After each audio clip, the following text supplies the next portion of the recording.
Back from the dead. I know, I used the same intro for my last video, but Nokia is back from the dead and I really couldn't think of a better intro. Anyway, now's the time to dig in the Nokia 6, let's unbox it and take a quick look.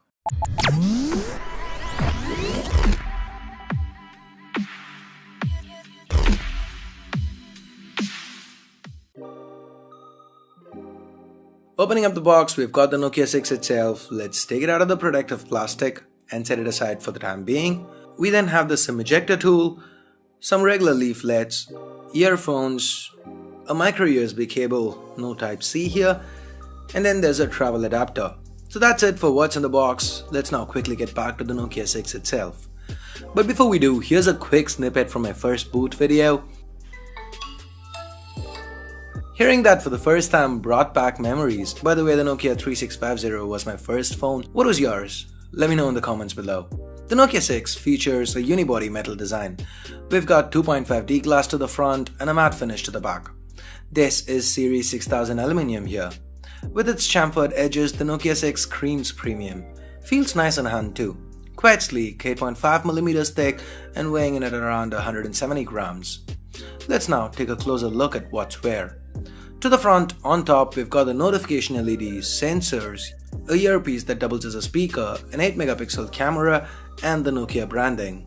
That's followed by a 5.5-inch Full HD IPS LCD display, meaning a pixel density of around 400 pixels per inch. That's quite sharp for the segment. We've then got back and recent app capacitive keys that are backlit. They aren't centered and that kinda triggers the OCD in me.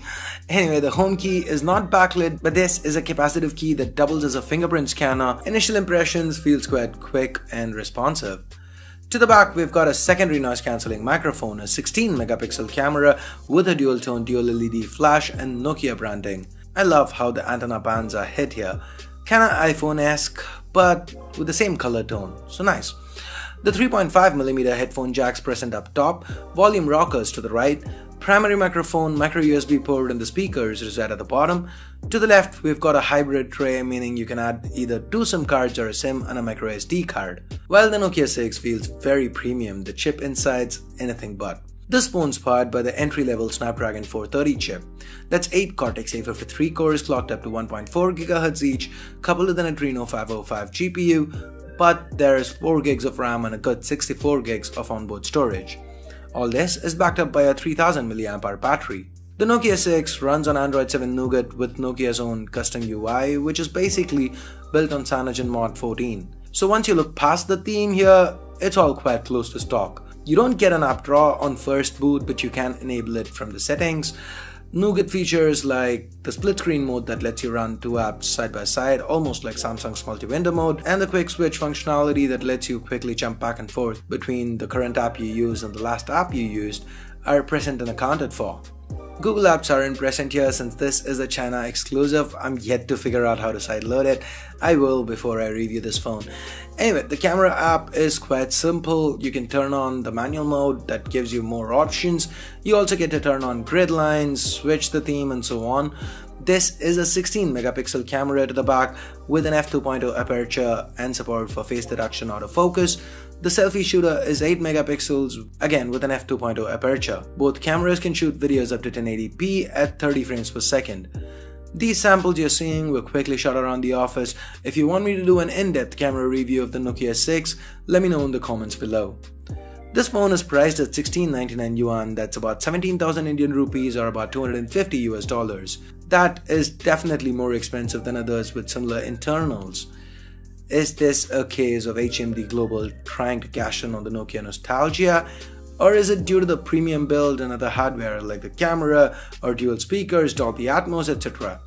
I'll have more to say in the full review. So that's it for this quick unboxing video. If you have any video requests for the Nokia 6, head on over to the comments below.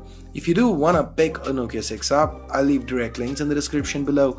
Use them if you want to help the channel out. And give this video a thumbs up if you liked it, vote it down if you didn't. For more videos like this including that full review, hit that subscribe button down below if you haven't already. If you're already subscribed, do this to make sure you get notified as soon as a video goes live on C4 Retech. And now that we're done with all this, you can click the video that just popped up and continue watching more C4E Tech content. Thanks a lot for watching. Till next time, this is Ash here from C4E Tech signing off. You guys have a great day. Bye bye now.